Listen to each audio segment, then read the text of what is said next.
Hello, farmers, aspiring farmers. It's Dr. Nyasha from Guta-Guta Mixed Farming here with another episode.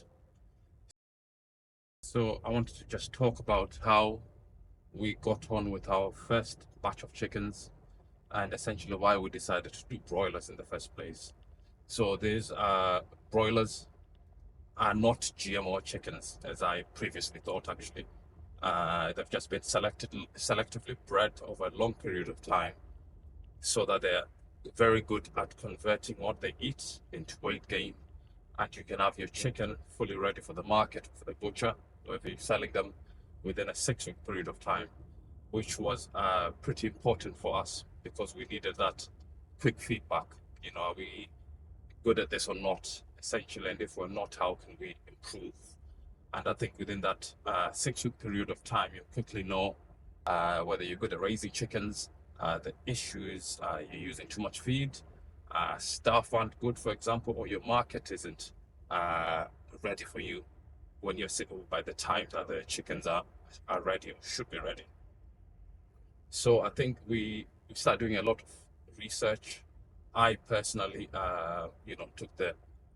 did lazy research, joined WhatsApp groups that I could, speaking with other more experienced farmers, Facebook groups as well. There's a lot of knowledge there, and pretty much watched every farming video on YouTube that I can, especially those people doing projects from the diaspora, and also people still in Zimbabwe running their farms there.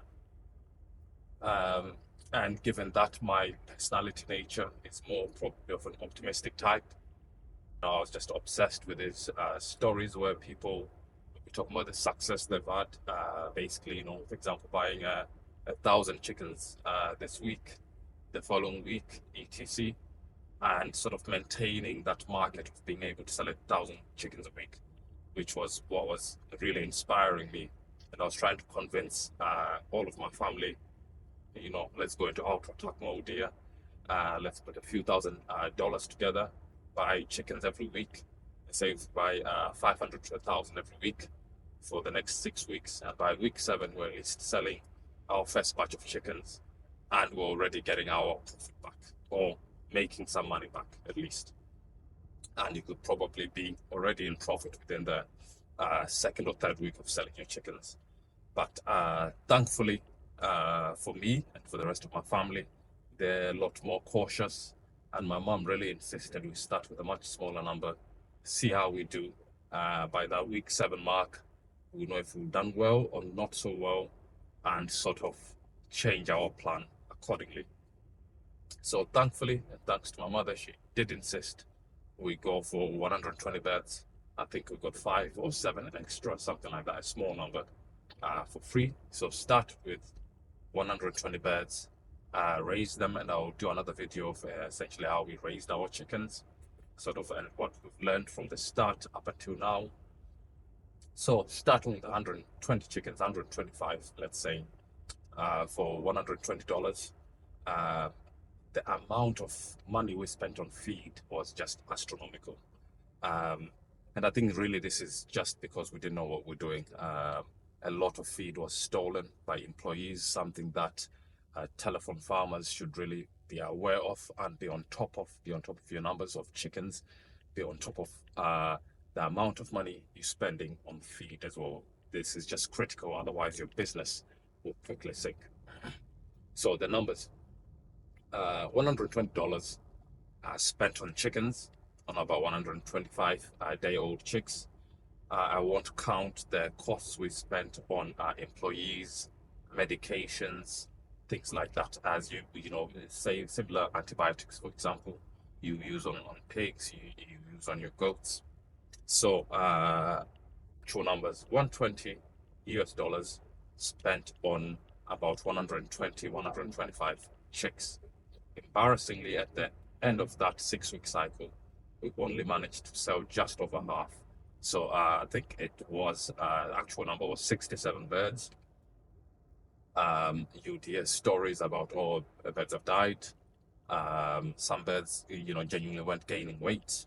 Some birds would be ill, and we just wasn't wise enough, I think, to the type of tricks and sort of thievery that your employees can do, especially if they realize that you're a novice, and they do, and they will take advantage of that. And definitely, we did get taken advantage of in that first cycle, especially. So 120 beds initially bought, 67 beds sold, for a total income of about $360, if I'm correct.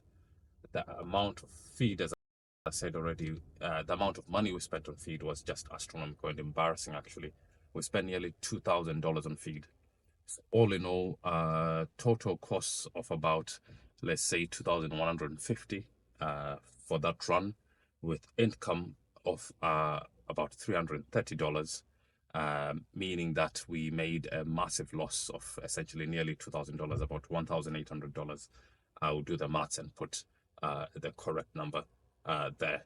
So really, this is a short video to just give a bit more reality, because I don't think I've seen people talk about the sort of losses they've made, especially in a short period of time. You know, a loss of nearly 2,000 US dollars is a very good wage for someone in the UK. It's average, probably just above average wage actually for someone in the UK. So a loss of that over a 6-week period repeatedly will kill off your business within a few months. So really, a word of advice to fellow farmers, both in the diaspora and similar issues do happen to those also based home on their farms. If you're not on top of your numbers, the number of your chickens, and the amount of feed being used every day, you will make massive losses. So yes, that's just a word of warning to you, and to encourage other farmers, both in the diaspora back home, to keep going, but to make sure you're always learning from your mistakes. So yeah, thanks for watching. It's Dr. Nyasha again here from Guta-Guta Mixed Farming. Thanks. Bye.